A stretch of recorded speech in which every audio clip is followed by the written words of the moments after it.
Kenapa kok Satpol PP kasih sanksi sosial? Kalau kita perhatikan judul beritanya kan lucu. 1, 2, 3, action!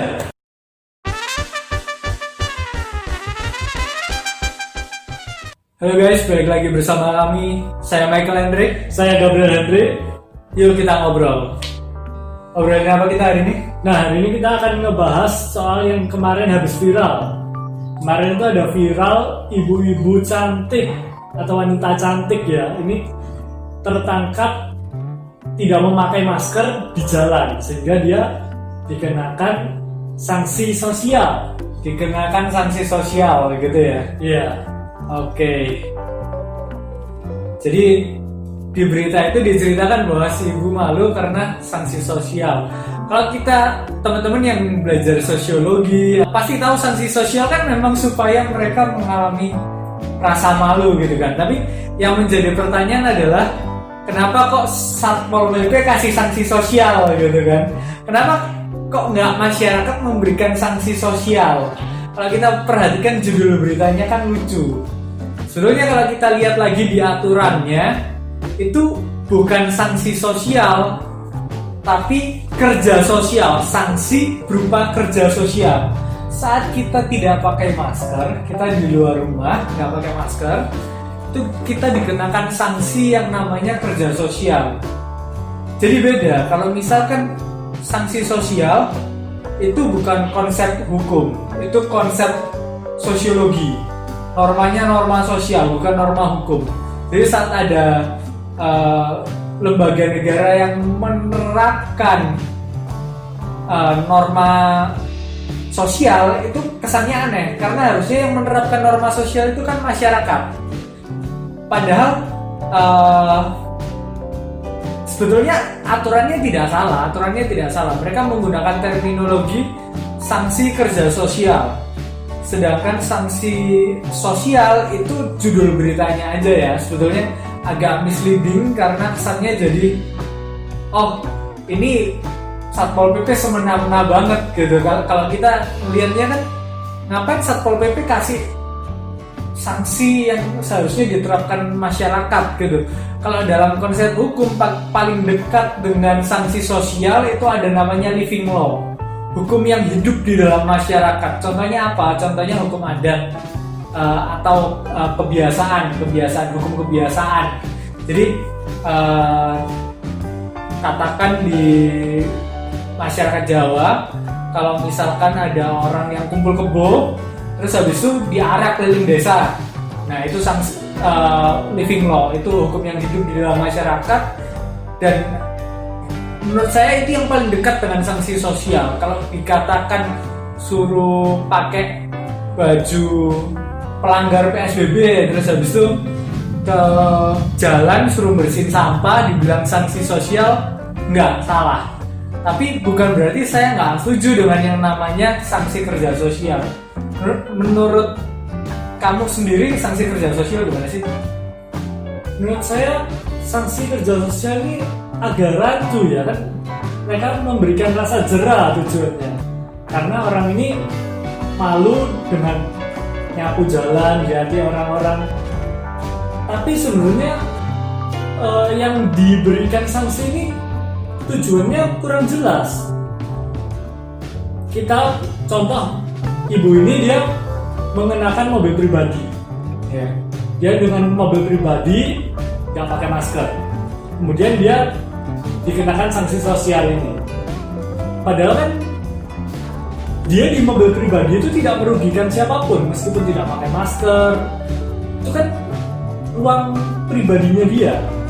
Sama kayak kita di rumah, kita nggak ketemu siapa-siapa kecuali keluarga, kita nggak pakai masker nggak masalah. Iya, jadi kalau dari rasa jera tadi sebetulnya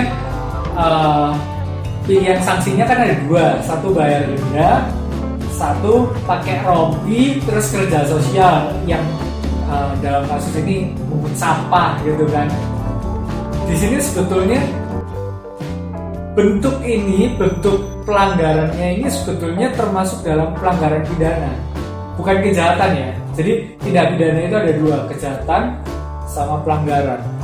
Yang ringan-ringan itu masuk pelanggaran, kayak kita Terabas lampu merah itu pelanggaran. Nah,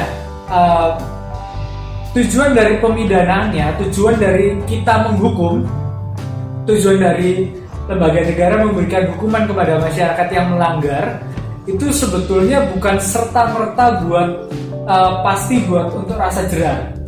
Ada sebetulnya rasa jera ini memang tujuan dari hukum pidana, tapi itu yang sangat kuno. Jadi itu pandangan hukum pidana yang sangat-sangat kuno. Jadi kalau beranjak ke sekarang, tujuan dari hukum pidana itu lebih semakin digerakkan ke arah keadilan restoratif. Keadilan restoratif atau restoratif justice ini kita yang secara eksplisit itu kita tahu dalam undang-undang sistem peradilan pidana anak. Jadi kenapa kok keadilannya keadilan restoratif? Karena dasar pemikiran dari sistem pidana anak adalah anak itu tidak serta-merta dapat dipidana karena efeknya terhadap masa depan mereka. Kita tahu kalau misalkan ada pepatah kuno yang bicara saat kita berkumpul dengan pedagang ikan, maka kita akan bau ikan. Saat kita berkumpul dengan pedagang parfum, maka kita akan bau parfum, gitu kan. Nah, di situ pemikiran seperti itu mengarahkan kepada saat seorang anak dipidana, nah dia ini akan berkumpul dengan di penjara, mereka akan dikumpulkan dengan anak-anak nakal lainnya. Jadi kalau untuk anak itu istilahnya anak nakal. Jadi child delinquency, kenakalan anak itu mereka berkumpul dan semakin nakal. Nah, tujuan hukum pidana itu tidak serta-merta kalau dimasukkan ke dalam penjara nanti mereka kapok. Padahal pada kenyataannya saat mereka dikumpulkan bersama, anak-anak nakal ini dikumpulkan bersama, maka mereka akan semakin nakal. Nah, tujuan restoratif justice ini yang saya lihat ada di dalam suruh bersih-bersih jalan itu. Jadi bukan serta-merta memberikan rasa jera karena sebetulnya mereka diberikan opsi. Kalau kamu nggak mau bayar denda, kamu bisa nyapu jalan gitu. Tapi yang ditujukan di sana adalah saat ada pelanggaran, ada gejolak sosial di situ, ada gejolak di dalam masyarakat yang kalau kita gambarkan dalam grafik itu kayak detak jantung. Kalau di rumah sakit kan deg deg deg deg deg deg. Nah, kalau dalam masyarakat itu dia datar. Saat ada pelanggaran, maka yang datar ini tadi ada gejolak. Nah, untuk mendatarkan tadi kembali itu, untuk mengembalikan seperti keadaan semula, merestore keadilan, itu maka harus ada sanksi yang menekan itu kembali. Nah, sanksi berupa kerja sosial ini sebetulnya mencerminkan bahwa tidak serta-merta itu untuk pembalasan. Maksudnya perbuatan dia tidak pakai masker, apakah akan terbalaskan saat dia nyapu jalan? Apa hubungannya nyapu jalan sama pakai masker? Ayo, nggak ada kan? Nggak jelas sebetulnya. Tapi tujuan yang sebenarnya adalah merestore yang bergejolak itu tadi, supaya rasa keadilan itu terpenuhi. Rasa keadilan itu terpenuhi supaya grafiknya kembali datar tadi itu. Nah, untuk yang si ibu ini kalau kita tanya, kenapa sih kok di dalam mobil juga dihukum gitu kan? Dia sendirian di dalam mobil, terus habis itu apa? Nggak pakai masker, tetap dikenakan sanksi suruh nyapu. Iya. Itu iya kan, buat sebagian dari kita, apalagi pengguna mobil yang berpergian sendiri, sanksi juga. Apalagi kalau mobilnya panas kan, AC-nya rusak, kita harus pakai masker, pengap banget. Kalau buka jendela malah jangan-jangan di sebelah kita orang naik motor corona nih, kan takutnya gitu kan. Iya. Ya kan tetap tutup. Kalau pakai masker bengek dong kalau kita pakai masker dalam mobil, pengap-pengap, jendelanya ditutup. Nah, sebetulnya kenapa kok dia bisa kena? Karena aturannya diformulasikan adalah yang dilarang itu beraktivitas di luar rumah tidak menggunakan masker. Mereka diwajibkan saat beraktivitas di luar rumah tetap pakai masker. Nah, yang jadi pertanyaan adalah formulasi ini apakah sudah cukup baik? Kalau saya pribadi berpendapat bahwa formulasi ini nggak cukup baik karena tujuan dari untuk melindungi masyarakat dari berinteraksi satu sama lain yang notabene kalau di dalam mobil enggak ya. Kalau di rumah aja nih. Katakan rumah punya halaman, di depan halaman ada pagar. Terus habis itu ada got lagi, baru orang di seberangnya got tuh, ya kan? Nah, apakah saat kita di halaman itu kita di luar rumah atau di dalam rumah? Ayo, menurut kamu gimana? Sebenarnya kalau menurut saya itu wilayah saya, berarti rumah saya. Ya kan? Tapi bangunan rumahnya yang mana? Yang ada temboknya. Rumah itu ada temboknya. Terus pagar gimana? Rumah itu yang sebelah mana gitu kan? Dia tidak diberikan definisi yang jelas. Yang dikatakan rumah itu seperti apa? Sebetulnya kita dapat melakukan perluasan makna. Kalau misalkan kita bisa menafsirkan, kalau misalkan space yang pribadi, contohnya di halaman itu juga sebagai rumah kita. Katakan ada mobil van bukan sih yang ada meja makannya di dalam, apa sih itu, mobil apa sih? Mobil piknik lah. Iya, mobil piknik gitu. Di Indonesia jarang sih, tapi ada juga orang yang punya mobil di dalamnya ada ruang tamu, ada kasur gitu kan. Apakah itu mobil atau rumah? Kamu tidak pakai masker di situ, kamu tidak pakai masker di mobil atau di rumah. Nah, sedangkan dilemanya adalah saat kita ketemu polisi di jalan, terus habis itu kita dicegat, terus mau dikenakan sanksi. Yang dilema adalah kewenangan untuk menafsirkan aturan itu tidak sepenuhnya ada di polisi itu. Polisi itu cuma melaksanakan itu, sedangkan untuk mereka akan menjalankan itu umumnya rumah ya rumah. Kalau di halaman ya mungkin mereka agak bingung ya, tapi kalau di mobil mereka masih bersikukuh kalau misalkan Anda di mobil, di rumah gitu kan. Nah, ini yang jadi sebuah dilema juga bagi kita. Kalau saya pribadi berpendapat bahwa di sini bisa jadi ada pertentangan dengan aturan. Kita perlu kaji lagi dengan peraturan di atasnya, dengan peraturan Menteri Kesehatan yang terkait dengan PSBB ini. Kita juga bisa, sebetulnya bisa juga kita nariknya ke Undang-Undang Hak Asasi Manusia. Kalau misalkan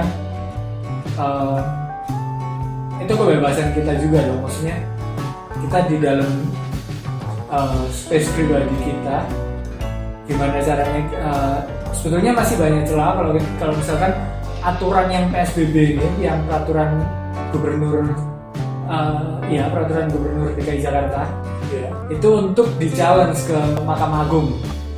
Masih bisa kita challenge ke sana. Nah, jadi itu ya. Ini aturan untuk PSBB ini kelihatannya masih perlu dikaji lagi apakah benar kita sendirian di dalam mobil pribadi kita yang notabene adalah ruang lingkup personal kita itu dikenakan hukuman, padahal di sana kita tidak merugikan siapapun. Kayak kita punya aturan yang dia tidak tepat sasaran. Kita nggak pakai helm, padahal naik mobil dicegat polisi. Anda nggak pakai helm, nah terus urusannya apa Pak? Saya naik mobil. Betul juga sih, maksudnya anggapannya aturan ini seperti mewajibkan pengguna mobil pakai helm begitu ya? Iya. Mewajibkan pengguna mobil pakai helm. Ya betul juga sih. Ya mungkin ini satu aturan yang sangat sanksi bagi kita, bagi masyarakat luas. Kenapa kok kita di dalam mobil atau sendirian, atau kita di dalam mobil cuma sama keluarga kok kita harus pakai masker, padahal di rumah juga maskeran gitu kan? Ya maskeran dong. Nggak maskeran ya itu tuh. Nah, untuk kelanjutannya sebetulnya saya pribadi menyarankan selama aturan berlaku maka kita harus taat, maka aturannya kita beraktivitas di luar rumah harus pakai masker, ya ditaati saja. Walau kadang lucu ya, katakan kita di running track, kita ke lapangan yang relatif aman ya, kita bukan datang untuk berinteraksi, kita datang untuk olahraga, terus kita suruh pakai masker, ya gimana lagi aturannya kayak gitu. Ya udah segitu aja. Kalau teman-teman punya perasaan aneh terhadap suatu aturan atau undang-undang, bisa komen di bawah. Mungkin kita nanti bisa obrolin bareng, kita bantu gimana sih jelasnya. Ya. Nah, aku rasa cukup ya, sampai situ aja. Kalau kalian suka dengan video ini, bisa like, comment, share, dan subscribe video ini. Jangan lupa di subscribe, karena subscribe itu Gratis. Oke. Thank you for watching. Sampai jumpa. Sampai jumpa.